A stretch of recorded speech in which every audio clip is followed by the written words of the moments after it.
Hey guys, today I'm going to do a review for the first 4 episodes of Legion, the new Fox series, about the X-Men universe, basically. I mean, as you know, Fox has all the rights for X-Men characters, Fantastic Four, and what's the other one?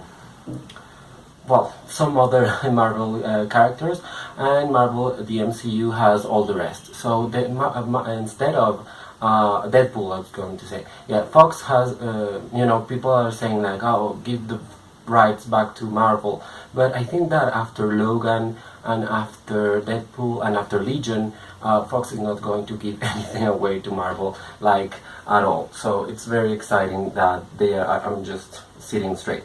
It's really exciting that Fox is doing it's doing something and something really great with its properties.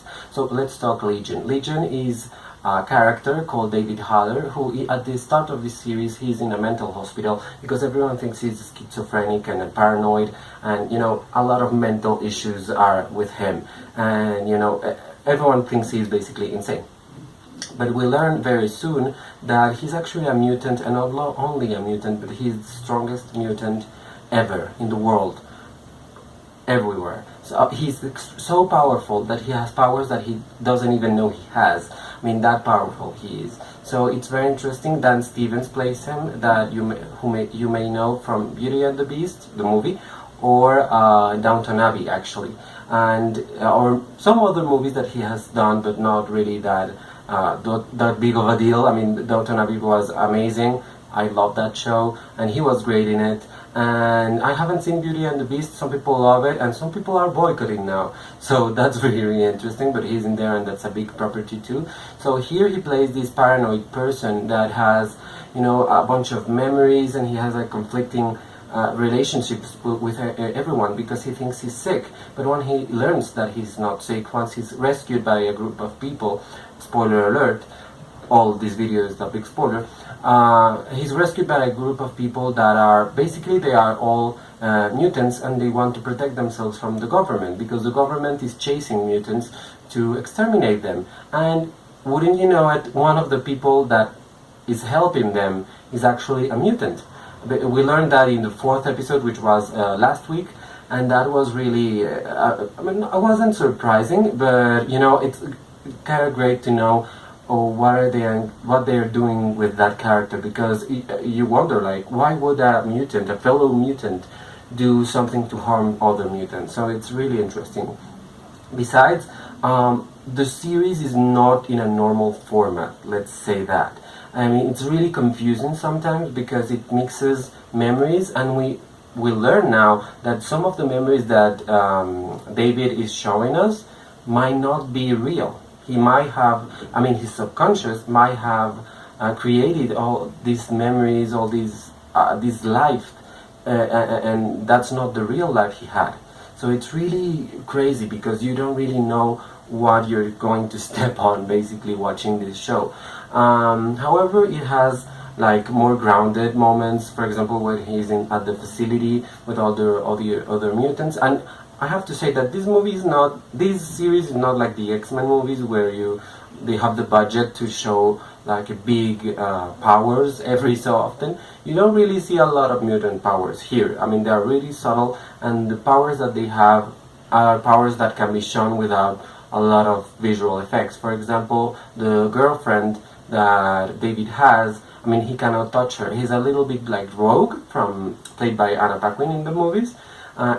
She's a little bit like her, but she doesn't only like takes your power, she actually exchanges bodies with you, which is kind of crazy and interesting. And there's another girl who's like the personality that lives inside another mutant. They are really good at doing like practical effects and not really heavy things. Another guy just can like get into your memories and manipulate them, and that's easy to do because you just have to be on the set and play and back and rewind and everything, so it's not really that hard. I like all the characters that they have shown. Some are not really that much. I mean, we don't really know that much about them. Only the lady, I forget her name, the lady who's like in charge of the facility where the mutants are, she's like the most well-built character in there, besides the girlfriend, because you know, she has a past, and we in the last episode, in the fourth episode actually, we learned that her husband is trapped in the in another dimension, basically in the astral plane. So that's really interesting because, you know, we have seen the astral plane like kind of in Doctor Strange, for example, and in the comic books, and I never thought the astral plane would be like a dream kind of thing with an ice cube that basically floats around and the guy is there dancing, and he's like in his 70s outfit, and he doesn't know what's happening in the outside world, which is really interesting. It's really interesting to think about someone in a coma and think that they may be like that. I don't know. I mean, it's kind of nice to think about it that way, because it gives you a little bit of hope. I think he's going to wake up eventually. He's like frozen in a basement in the like mutant facility. It's really weird. But yeah, I mean, David is the main character. He has a friend.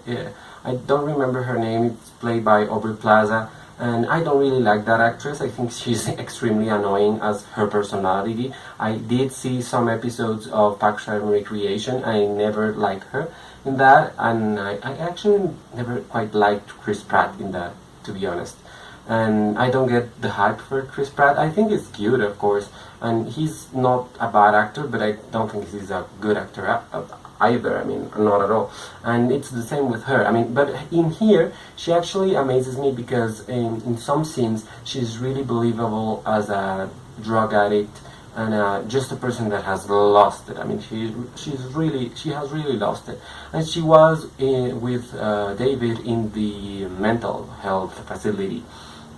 So it was really funny at the very start because of the outfits and you know, the production design is actually very well done, and it's very minimalistic. I mean, you don't really see a lot, but for example, in the last episode, the fourth episode, David's sister has been kidnapped by the government basically, and she's kept in a cell, and the cell is like a ramp, and it's really but a ramp, and it has like a glass through the I mean, guards can see you through it.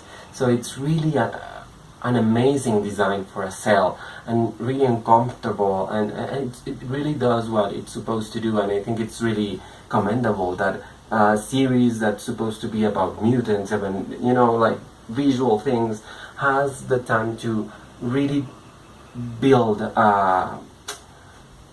like the right ambience for their universe, because I mean, it's not you know, a crazy universe like Doctor Strange, but it's actually the real universe, the real world back in the 1970s. So it's really interesting to see that. I think the costume design is really well done, mostly, and yeah, again with Dan Stevens, I really like his performance because it's really nuanced, and it really shows you how a person can hide himself from himself, from his memories, from everything, but unconsciously he knows there's something else inside of him. There's something that's an entity, there's some creature, there's some personality trait, something is in there. Like, it's personified as a clown, and it's really scary. It's really awful. It's like the clown from It.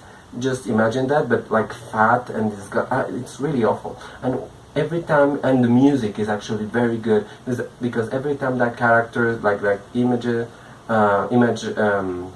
appears on screen, the music changes, and it really gives you like this creepy feeling. I mean, it's really annoying.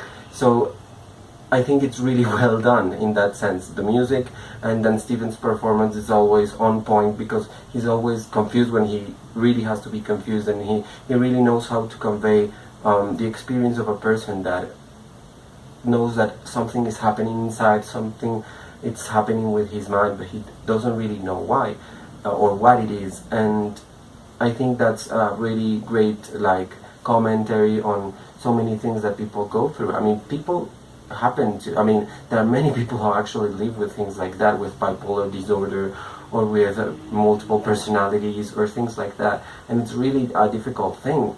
And you know, with mental diseases and mental health issues, it's a big thing nowadays, because it's not really well investigated, and you don't really have one way to end it or to cure it or to calm it, if you want. So it's very interesting that this kind of character is the one that Fox chose to be portrayed in a series. And I like that Fox is like propelling these characters that we didn't know anything about. I mean, of course they have Wolverine, and we all know Wolverine, and you know, they did X-Men Apocalypse last year, and we all know the X-Men. But for example, Deadpool, many people actually don't know Deadpool outside of comic books and stuff. Sorry. Many people don't know him. I mean, he's going to be with Cable and the second on the sequel, and no one. I mean, many people don't really know who Cable is, and that he's Jean Grey and Scott Summers' son, basically. And Domino is going to be there. Many people don't know her, and many people don't know. David Haller, and it's really interesting that they get to do all these characters that people don't really pay attention to, but they are really interesting.